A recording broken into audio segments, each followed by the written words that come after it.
Hello, I'm Harley Schlanger from the Schiller Institute.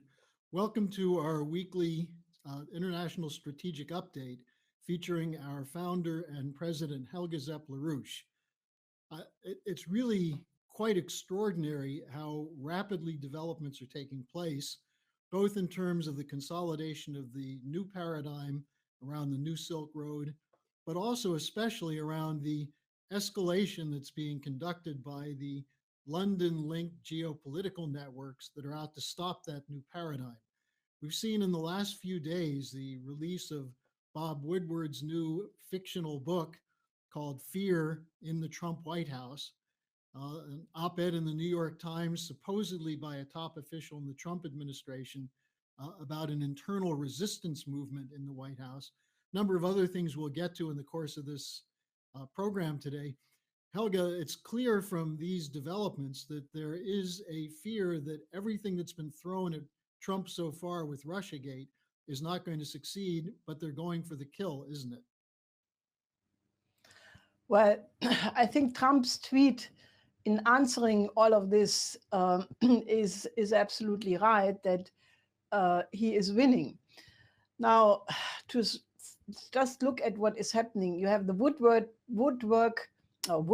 book, which has been already refuted by both John Kelly and Secretary of Defense Mattis, who are quoted in the book, that this is complete fraud, what is being said there.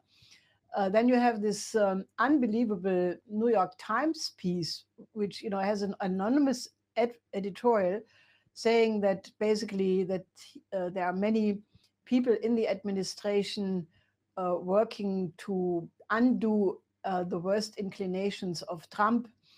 Now, obviously, this is not news, because we have said that from day one that the neocons in the Trump administration were working on every level to sabotage the policies of Trump.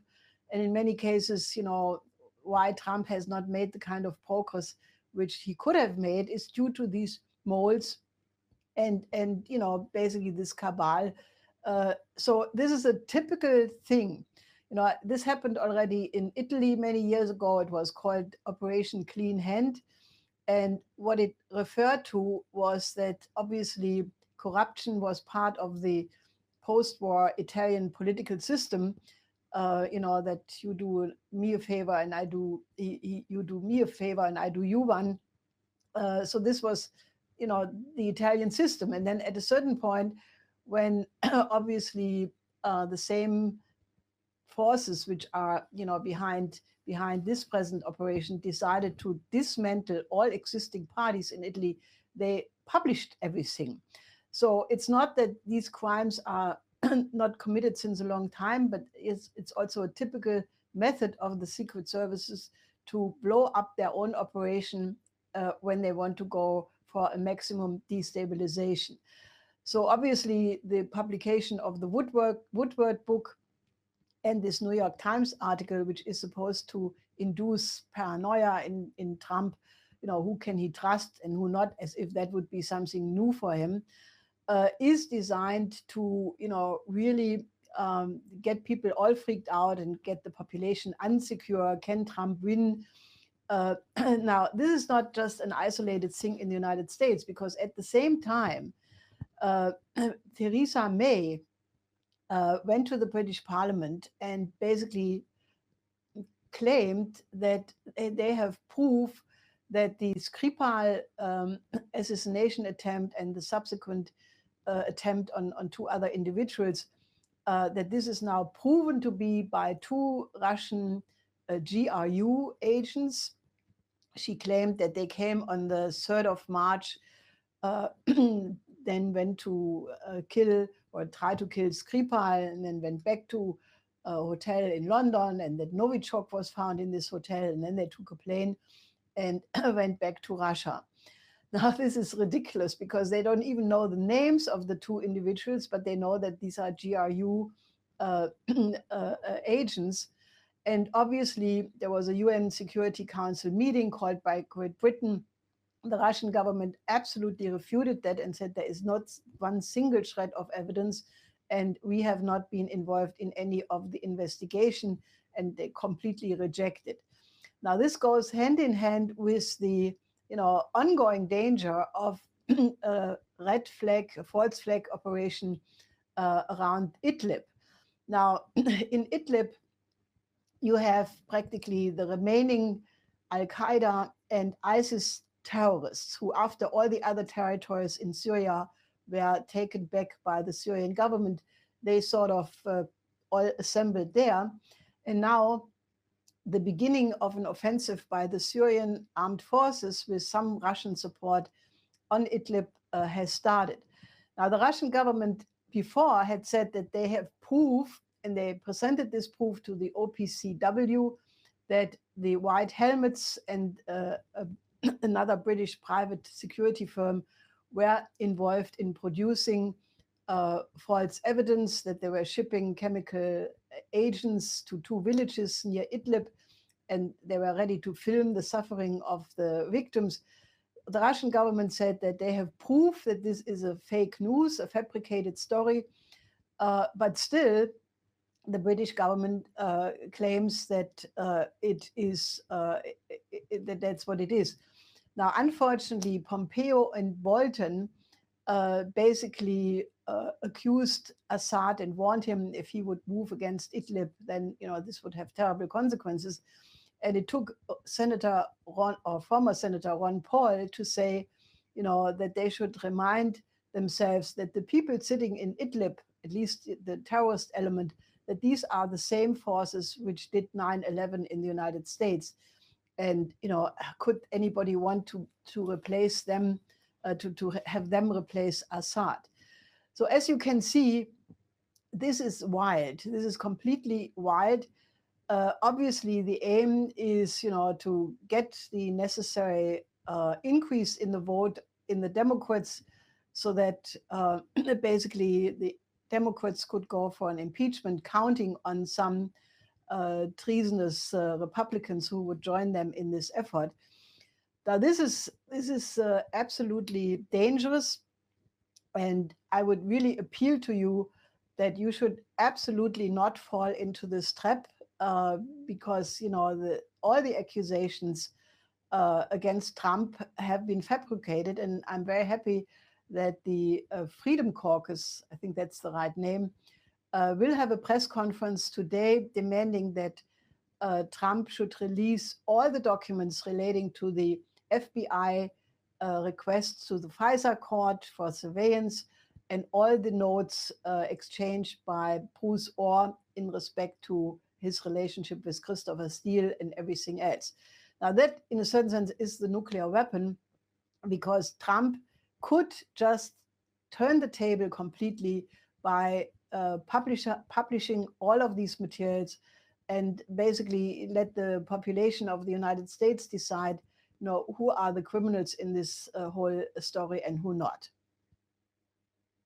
One thing in the New York Times op-ed, which I thought was a kind of marker, was of the defensiveness of this faction, is the comment that was written in the middle of it: this isn't the work of the so-called deep state. Well, what does it describe? It describes operatives inside the White House who are operating against President Trump's agenda, which of course is what Trump has said from the beginning is the problem he has. And it's not just the Democrats, but people in the Republican Party as well. And we saw that again. I was in the United States last week and had the misfortune of watching American television, where it was nonstop coverage of the McCain funeral, showing John McCain as the great hero, the bipartisan figure, the person who could bridge the divide. Not a single mention of McCain's commitment to war, the pushing the lies in Iraq. Remember, McCain had a role to play in the initial Russiagate case, where he was one of the first people, I think the first senator, to get a copy of the Christopher Steele dossier. So you can see how the neocons and the neoliberals are coming together. They're moving to try and get rid of Trump. And I think it's very important that there were 2 commentaries in the last days which pointed to the danger of war if this occurs. And Helga, you're very familiar with Willy Wimmer, the former top defense official in Germany, and also Paul Craig Roberts had an op-ed. Why don't you give us a report on what they had to say? Well, I find it very significant that two former government officials, in the case of Willy Wimmer, he was the state secretary, or the deputy defense minister in the Kohl era, and Paul Craig Roberts also had a similar post in the treasury in the Reagan administration, and therefore you have two officials who come from an era which was on a completely different paradigm and different axioms. Now, what Paul Craig Roberts says is that that in history it's proven that such unbelievable provocations, like they are coming from the neocon and British Empire apparatus, always lead to war. And he says that the patriots in Russia are already putting pressure on Putin, that he is too patient, that despite the fact that Russia with its new weapon systems probably has the capability to annihilate much of the West without much damage suffered in Russia, nevertheless Putin doesn't want to take the risk of nuclear war, first of all because the consequences are unknown, and secondly it would lead to an unbelievable destruction. So basically he encourages Putin to be more forceful and basically say what will happen to the West if it comes to war. Now, that is very useful because, I think people should really be aware of this, that what we are talking about is the potential nuclear extinction of civilization. And I'm very happy that Willy Wimmer be if then the Republicans in masses would join the Democrats for such an impeachment. Then he said, people should remind themselves how absolutely tense the situation was in the presidential election in 2016. If there would have been a loss of Trump and people would have thought it may have been vote fraud, the whole situation could have erupted in a civil war. And then basically he continues to say that the danger is indeed World War III, and that 2018 may be the last year of where we have peace in Europe. Now, I think this is very important. I would urge people to actually read these two articles because they are the total opposite of the mainstream media. And Wimmer also says, if you listen to the obituaries concerning McCain, you can see where the hearts of the European heads of government are, namely, on the side of the war faction. And that with Obama and Hillary, the kinds of things they are saying, we would be right back on the war track if this impeachment would succeed. So I think people should not take this lightly. Just because war is not not in the minds of many people, but the absolute determination of the British Empire, what they call the deep state. Wimmer calls it the deep state, but as we know, it's actually the collusion between the deep state in the United States, or what they call deep state, and British intelligence and the British government and the British Empire. So this is the time to really defeat this. And I think one first step would be publish all the materials on this affair, and go out to vote for the people who have been loyal to Trump and who Trump has campaigned for. And rather than saying that not everything is perfect concerning Trump and also these candidates, intervene with our programmatic ideas, because right now the world is on the verge of a financial crash. You have again the danger looming. Trichet, the former head of the ECB, said you could have a blowout much worse than 2008 any minute. You have the reverse carry trade from the emerging markets, and we're sitting on a complete powder keg.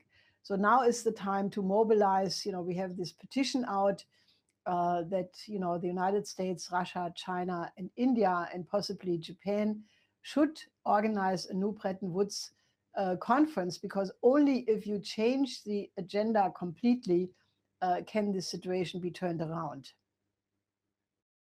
And just to emphasize this war danger one more time, the charges in the Skripal affair and also the false flag in Idlib province, they've tried this before. It failed before.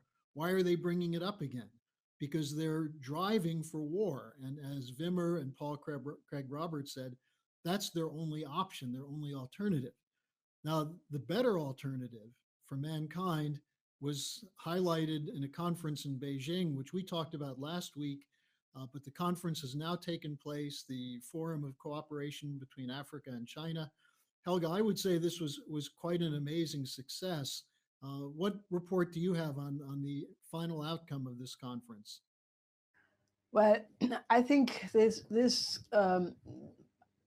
in my humble opinion, this conference will go down in history as the official ending of colonialism, because the kind of agreements between China, and I think there were about 50 or so heads of state, only 5 couldn't go for one or another reason. They sent their prime ministers instead. But it was such a high-level agreement between China, the African continent, and China and individual countries, that I think what Ramaphosa, the president of South Africa, said puts it in a nutshell. He said, the golden age of China-African relation has begun. And he said that the accusation that China is luring the African nations into a debt trap is completely ludicrous, that China would push a new neo-colonialism is ridiculous, that basically that Africa is now free and that they can choose their partners which are in their best interest. So this is a completely new tone. And one has to also note the irony that it is coming, that the argument is coming from the colonialist forces, the media of the colonialist powers, who all of have pushed colonialism against Africa for centuries and decades, who are now freaking out about neo-colonialism, which nobody in Africa thinks. I mean, every single head of state who spoke at that conference basically praised the fact that only with Chinese help that the respective countries have now the chance to develop into modern, good income for the general population type of countries in a very short period of time. And obviously this is the exact and total opposite of colonialism. I think this conference is a watershed because it just will open up now even more possibilities for other countries to join, like Italy. Italy is a good exception. The Secretary of Commerce, Michele Geraci, attended this FOCAC conference with the task force for China, which he created in the Italian government. And they already said that there are many opportunities for cooperation. So Italy is one shining example of a Western country which just says, let's join hands with China to develop Africa. And some others say we have to have a counter plan. And I think it's stupid. We should just really realize that this is a world historical opportunity to put the world on a new paradigm of cooperation, and that people should really join and not try to stick to old geopolitical positions which are untenable anyway. So I think this is extremely good. And many bilateral deals were made with Egypt and China.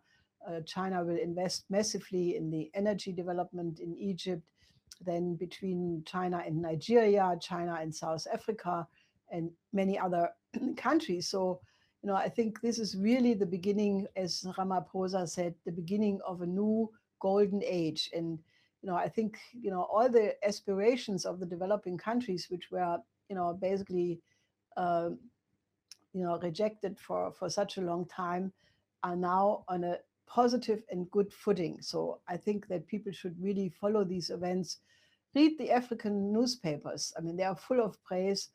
And, the opposite you have, I mean, for example, there's this editor of the German magazine Die Zeit, who completely freaked out and said, this is the colonializers and the colonialized. And then he said, the British at least brought infrastructure to India. This is really funny. It shows you, first of all, whose song he is singing, namely that of the British Empire. And I think if you ask the Indians, just listen to this very important speech which the Congressman Tahor gave in I think somewhere in Great Britain, blasting the crimes of the British Empire against India. People have not forgotten 2 opium wars against China, what all the colonial powers did in Africa. So this is a liberation. This is really a turning point in history. And even if I think some of our colleagues mentioned yesterday that the media in the United States did not publish one single word about this summit. And in Germany, it was very negative for the most part. Only the General TV reported objectively about it, which one has to note as an exception. But form your own opinion. This is world historical changes taking place for the good and for the better. And Western Europe and the United States should, join this. This is a very happy potential for all of humanity. And to help you form your opinion on this, you can go to the Schiller Institute to get the report that we've written on the Belt and Road Initiative in Africa, and also a new paper that we've just posted refuting the argument about the so-called debt trap. Now, while we're speaking of infrastructure, there's a new report out on the deficit in infrastructure in the advanced sector countries. I think they're talking about somewhere between 80 and 90 trillion dollars that's needed by 2030. I believe, was this put out by the OECD, Helga, and what did they actually conclude? Yes, they basically say that 71 trillion in investment is needed. Then there was a banking analyst who said, no, it's 94 trillion. And it's 30 million kilometers of road which needs to be repaired or built. That is 40 times from the Earth to the moon and back. Then 1.1 billion people are still without electricity. 1.5 billion are without access to fresh water. Now, I think this is really something, which should not remain. And, what was also at this FOCAC meeting in Beijing very noteworthy is that it became clear that there is a complete cohesion between the Belt and Road Initiative of China, the UN Agenda 2030, which has the aim to eradicate poverty, which was heavily influenced in the recent period by China, and the Africa Plan for 2063. Now, this was the 50-year perspective which Africa gave itself in 2013 when this plan was released. And it is a very, very ambitious plan. And all the African leaders stressed that this is not anybody else's wish. This is Africa's wish. It means it basically has the idea that Africa should become a fully modernized continent, leapfrog many technologies to the, to the state of the art in the world, eradicate poverty, transform societies into good income, middle class income. And I think that that is on the road. Now, I find it again absolutely unbelievable that you have something which everybody, including lefties, whoever cared about the third world, that they should be joyful and make sure that the knowledge about this is being spread in Europe and in the United States. But they don't care. Instead, many of them side with the FBI and the CIA and the Department of Justice against Trump. I mean, there's something wrong with the thinking. What happened to, you know, to all these people? So I would like to put it out as a challenge for you, our audience. Join the Schiller Institute. Help us to spread the information about that, and make sure that the mobilization for the midterm election in the United States is on the right path. Because, as Willy Wimmer correctly says, the fate of the world hangs on that midterm election. And one perfect example of that, and this will be the final point we'll get to today, is the whole situation around North Korea, where the opponents of Trump keep saying there's no change, it's not going to work, as opposed to your view, where you laid out very beautifully this idea of how the Singapore model represents a new option for humanity. And now we have the report from Kim Jong-un today that he is completely committed to denuclearization during the time period in which Trump is in office. So again, Helga, we see the difference between this positive approach, the Singapore model, and the otherwise stick to the same old paradigm of war, regime change, and chaos. Well, yes. And then you will have, in a few days, maybe less than 2 weeks, you will have President Moon of South Korea going to Pyongyang, and they will discuss further denuclearization and cooperation. So I think, this is also a very, very important thing to keep in mind. The Singapore model, you can turn every crisis into its opposite by just saying, I concentrate on the interest of the other, a win-win cooperation, and uplift the whole discussion to a new paradigm. So I think that all can happen. You have so many positive developments, the transformation of Africa, the resolution of the Korea conflict.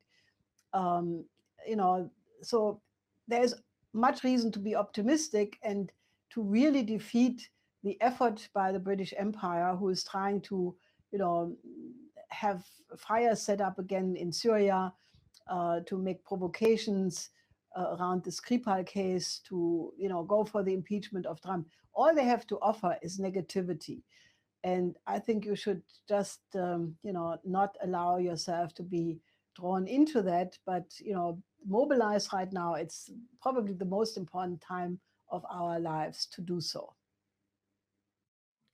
Anything else you want to add, Helga?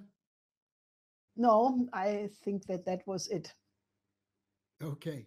Well, we covered a lot, and we'll be back next week with the next week's Schiller Institute webcast. Thank you for joining us.